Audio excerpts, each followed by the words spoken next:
EPFO ఖాతాదారులకు alert.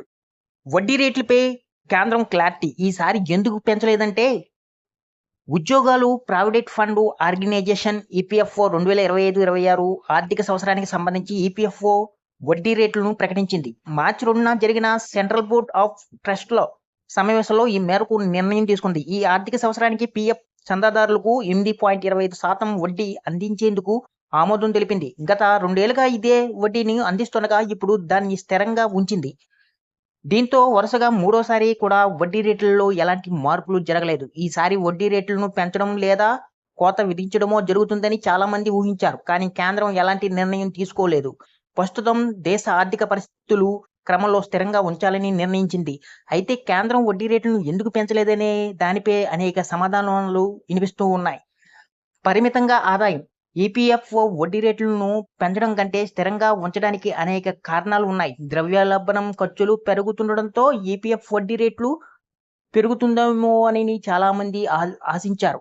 కానీ చివరికి కేంద్రం ఎలాంటి మార్పులు చేయలేదు. అయితే పీఎఫ్ అకౌంట్ అనేది సాధారణంగా సేవింగ్ అకౌంట్ లేదా మార్కెట్ లింక్ మ్యూచువల్ ఫండ్స్ లా పనిచేయదు.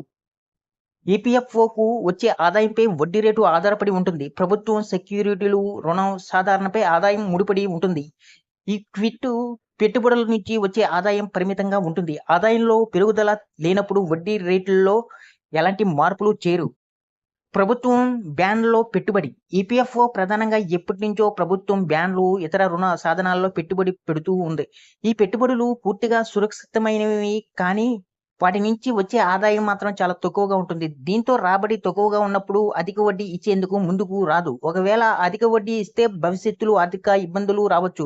ప్రపంచవ్యాప్తంగా ఆర్థిక అనిశ్చిత కొనసాగుతున్న ఆర్థిక క్రమశిక్షణకు పాటిస్తున్నట్లు ఈపీఎఫ్ఓ చెబుతుంది. వడ్డీ రేట్లను స్థిరంగా ఉంచడం వల్ల వడ్డీ సస్పెన్స్ అకౌంట్పై ఒత్తిడి పడకుండా ఉంటుంది. ఈ నిర్ణయం ప్రస్తుతం పెట్టుబడి సాధనాల పరిమితులకు దోహదం పెడుతుంది.